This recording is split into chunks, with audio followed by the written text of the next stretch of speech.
Good afternoon, everyone. Welcome to ULab CES's monthly podcast in collaboration with Dhaka Tribune.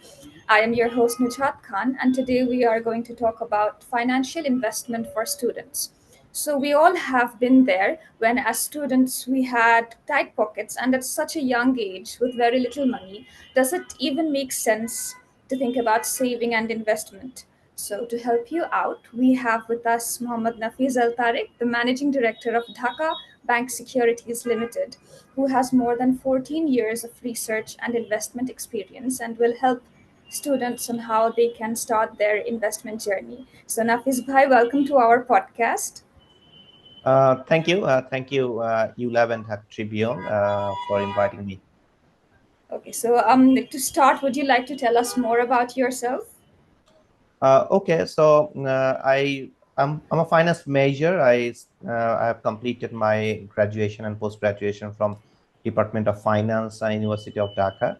And when I was in fourth year, I also started my CFA level one journey. And by the time I was completing my MBA, so I completed all three levels of the CFA program. And then I started my professional journey in a buy-side organization. It was a foreign fund. At the same time, I started my FRM journey, and that I completed within 2 years as well. So I started my buy-side job with a foreign fund manager. It was a very offshore fund, very small fund, but I had the exposure to like how the investment management works. And after working 3 years there, I shifted my job to Treasury Department of Eastern Bank Limited. I stayed there for a while and then shifted back to fund management again.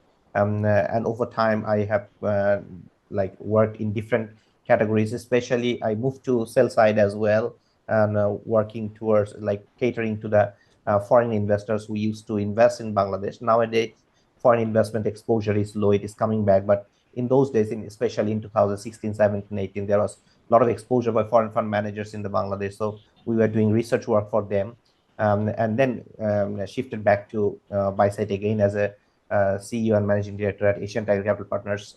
We used to manage a couple of mutual funds, and then after working 2 years, I got back to the sell side and working in Dhaka Bank Securities, which is a fully owned subsidiary of Dhaka Bank Limited. Okay, that's really nice to hear about your journey into the financial world. So, can you tell us about what the beginning stage was like when you started managing multi-million dollar funds at such a young age? So, if you could tell us about the beginning stage, what that was Obviously, like. I had the privilege of working under someone who was a veteran investment manager. He was a hedge fund manager. His name was Maruf H. Khan Nurpuri. So he used to trade the global fixed income market, and also he was a commodity trading advisor. So he used to trade the front end of the income in the fixed income market, and also he used to trade commodities and the currencies, and also he used to short the option in global market.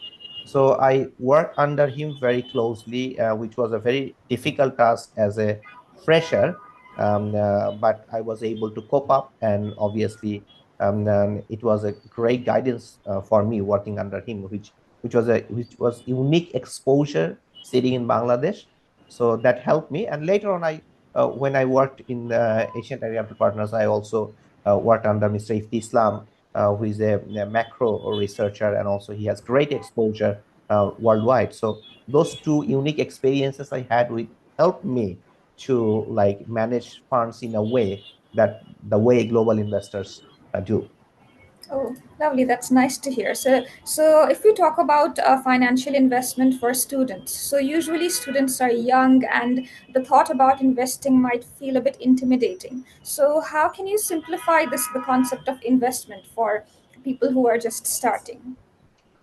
First of all, I would like to give a disclaimer that I'm not very fond of suggesting students who investing very large amount of money and giving too much time in investment, because this is the time they should focus on their human capital. And that's why if they have, because that time they have the time and they have the energy, and they should focus more on how they can solidify their human capital, which help them earn more money, which they can invest later.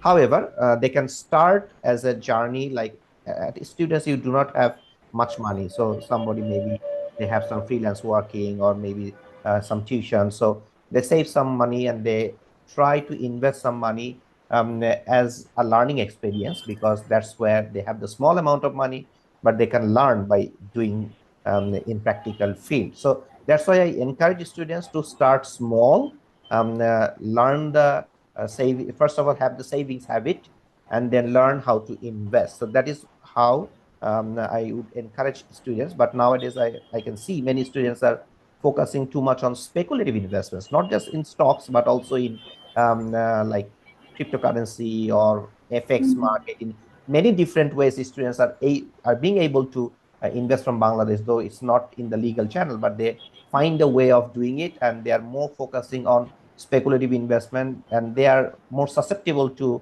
scam, because there are many get rich quick Yeah. that type of scheme, so they fall into that. So I'll suggest them not to go for speculative investment, rather try it as a learning and try to have a long-term investment mindset. Okay. So so according to you, which avenues do you think are accessible and suitable for students who have small amount of money? First of all, it's like they don't have much income. They should not have much income, because at that time they are studying, but many of have some passive income or freelance income. So those people have the ability to save and invest. Not many. I don't think a large Right. number of students have that ability to do so. So what they can do, especially nowadays, the interest rates are very high. So one they can do is to lock in for long-term DPS, maybe 1,000 per month or 2,000 per month, because That's quite good. nowadays it's like many banks are offering 9.5 to 10% in long-term DPS, so they can do so. Another one, they might be focusing on having a systematic investment plan, SIP we call, so they can do that with any high quality asset managers, and focusing on equity investment, because that is where the long-term growth potential is. If they try to do it by themselves, that should be should be taken as an learning, because if they try in the equity market by themselves, so they may not have the enough learning to do so. So over time they will learn. So that is another way they can try by themselves. But I would suggest they should start with fund managers. Obviously, they won't have large chunk of money that they can put into government bonds or Sanchoy Patro. But once they accumulated a good amount of money, for example, a lakh or 2 lakh or 3 lakh, then they might go for government savings certificate, or at this moment, I would say like 10, 15, 20 year treasury bond is the best investment who has large amount of money. But those who have regular income stream of small income, they should go for either long-term DPS or systematic investment plan. Okay, nice. So my next question is for students earning part-time or freelancing, how much of their income should ideally go into savings or investments? Obviously, first of all thing, why they are earning, if that is to meet their regular like expenses. So obviously, after meeting their expenses, whatever is left, they should invest for long term. And as I said, they might be focusing on investing through fund managers, through high quality asset managers, investing in mutual funds, or they might go for the DPS. But in DPS, the problem is if they don't have the idea how much they can earn on a regular basis, because if they do the freelancing, their income might be very volatile. So when they have good months of good income, so they can invest that in equities, either through fund managers, or they can do by themselves, because if they can learn how to do the investments, so they can save some fees as well, and they can do it by themselves. So that might be helpful. Or one thing they can do, they invest some money through fund managers and some money by themselves, and then see how the fund managers is doing and how they are doing. And that's how they will learn, seeing how the fund managers are allocating money as well. That can be a good option to learn, because if you learn how to invest and develop an investment mindset, so that financial education will be very helpful over the long term for the students, especially Okay, if they are very so young. Right. So when they are starting to invest somewhere, that also involves taking some amount of risks as well. Right. So what are some of the risks that students should already be aware of before investing, and how might they be able to mitigate those risks? I think the biggest risk is not starting investing, because if they don't start Right. early, so they will not have enough time to compound their money. If they start very early, even if that is a very small amount, so over the long term, for example, thinking about someone is 22 or 23 years old, if they save, for example, 5,000 per month and invest that in long term, either DPS or a systematic investment plan, and if they can earn and compound that money at 9% or 10% per year, that will be a big amount. So if they don't start at 22 or 23 or 25, and they start investing in 35, they have to invest bigger. A bigger savings is needed to generate that same amount of money in the future. So the biggest risk is not starting the investment. And the second of all is like, since they don't know what career path they will have, and also they will have undergo some life changes, because if you are 23, 24, at some point of time they will get married, they will have children. So those are the things. And obviously the marriage comes with a lot of expenses. If they it's like spend too much money, that will be a problem. So those are the life events that might trigger some cash outflows as well. So they need to focus on the liquidity as well. So having some money that can be easily sold. So that's where I think high quality stocks, if they invest, that will help them. And obviously they are more susceptible to scam risk, because there are many people coming up with, like, you can be rich in 2 or 3 years, $1 million Right. or whatever. So those type of things they are more susceptible to. Even I have seen many older people are prone to that risk as Older well. people are also quite So, vulnerable. yeah, Yeah. so I think another risk is like, if the greed is they have more greed, then that's a problem. So they have to be very careful about from scammers as well. And that's why I strongly discourage them not doing investment in cryptocurrencies or different types of meme coins. So they should avoid those. Okay. So, since we're speaking about investment, we know one age old way for people to invest money is by buying gold. So, from CES, me and some of my colleagues were discussing about investing in gold. So, if you could say, like, would you suggest this kind of investing to students, investing in uh, gold? What is your thinking about that? Again, I'm not a very fond of gold investing, because I treat gold as a consumables. So if you buy it as a jewelry thing, that's fine. But if you buy as an investment, obviously there are very limited way you can invest in gold from Bangladesh. There are gold-based ETFs in outside many different countries. Even if you look at the gold's historical returns, so in the last 2 years, gold have done very well. But if you look at the long term, like 30, 40 years of return of from gold, the long term return are not that much. I think many equity markets, also fixed income markets, have done reasonably well compared to gold. And gold is very illiquid as well. So if there is an investment vehicle that gives you that opportunity to invest in gold indirectly through gold-based ETF or something like that, then it's okay. But that is not accessible in Bangladesh. So investing from Bangladesh, I mean, I have seen some companies that are offering people to, but those have transaction costs. And if you look at those the transaction costs after adjusting for those costs, I don't see you will be able to generate very high return through investing in gold in the long term. I see. Okay, so coming to the next question. Could you share any example of a simple investment strategy that works well for beginners in Bangladesh? I think I'll tell from the perspective of someone starting their first job. For example, say 24-year or 25-year guy or girl, they are starting their job. Say they are earning say 40 or 50,000 per month. So when you start earning, there is a tendency to spend, because you have gone from 0 to 50,000 per month. So suddenly you feel yourself very, very rich. And that's when you start in spending too much. So you go for party, go for tours and all these things. So one thing you can do from the very first month, you think set aside 10,000 per month till your retirement. That is not yours. That is your future self. Say in 61, you will start consuming that. So if you can go for 10,000 per month DPS for the next 20 years, many banks are offering 15, 20 years DPS nowadays, 9.5% to 10% rate, good quality banks. Then, and so by the time 45, that DPS will mature.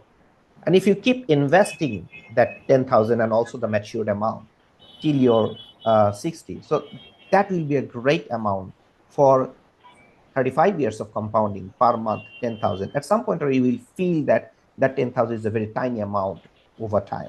So this is something, one strategy I would suggest them. Obviously, they can go for SIP through some fund managers.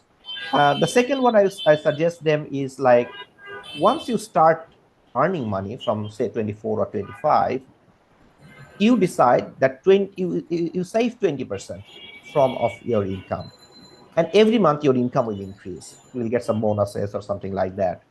So you program yourself that whatever I will earn, 20% is not mine. So that maybe someone earning 50,000 per month, 20% is 10,000. But as you go towards 100,000, that becomes 20,000. So every month, if you save 20% of your income, and also you should focus on investing in your human capital as well, so that your earnings should grow. So set aside 20% of your income. Your income should grow at 9 to 10% per year. And if you can compound that income in, say, 10% per year over the next 30, 35 years, this amount will grow to approximately 10 crore. Obviously, in today's money, 10 crore is a lot.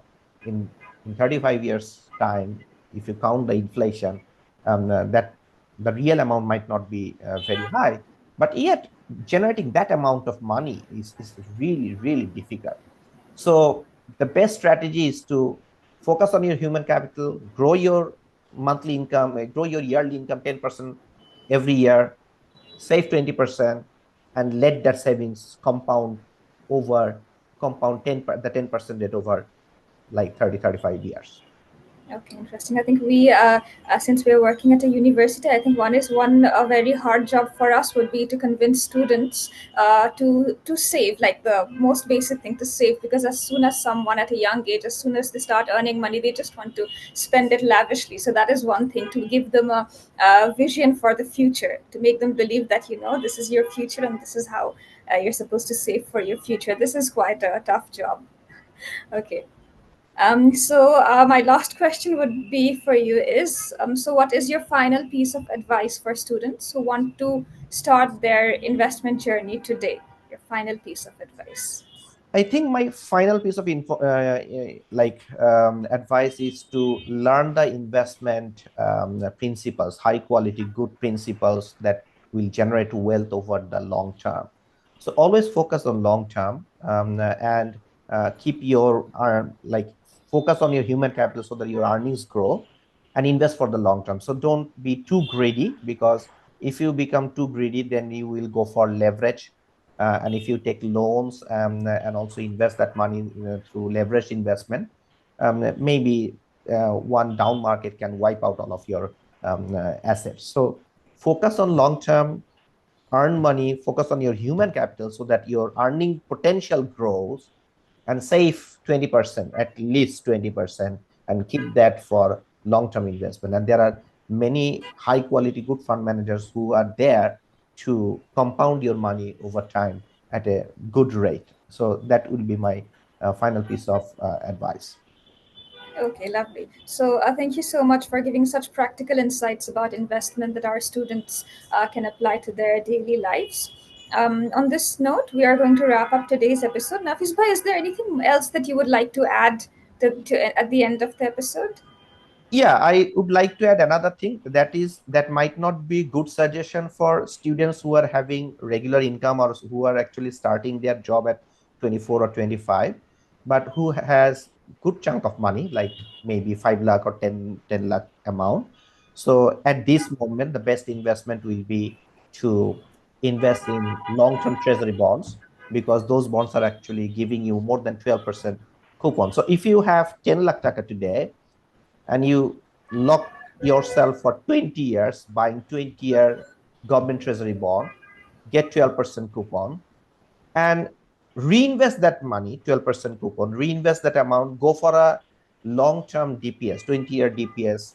Say, for example, if you invest 10 lakh, you will get 12%, which is yearly 120,000.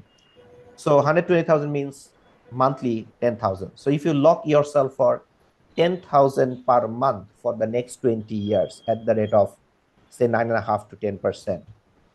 So this 10 lakh and reinvested coupon in DPS and the final maturity amount, the total amount will be 8 times from whatever you are investing today. And that will be around 11% compound annual growth rate. Very few investment vehicle will be able to beat this 11% CAGR, especially after adjusting for the risk, because this is where the risk is very limited. You are investing in government bonds, so there is no credit risk there. And you are reinvesting that amount in a high quality bank with a DPS. So ultimately, this 11% rate of return over 20 years after adjusting for the risk, I don't think I think very few will be able to beat that. Okay. Lovely. So on this note, we are wrapping up today's episode. Thank you so much, Nafiz Bhai, once again for your time and sharing your experience with us. So ULAB Center for Enterprise and Society, together with Dhaka Tribune, will be back again next month with another topic to give you a jump start to your professional life. Thank you so much, Nafiz Thank Bhai. you. Okay. Thank you. Bye bye.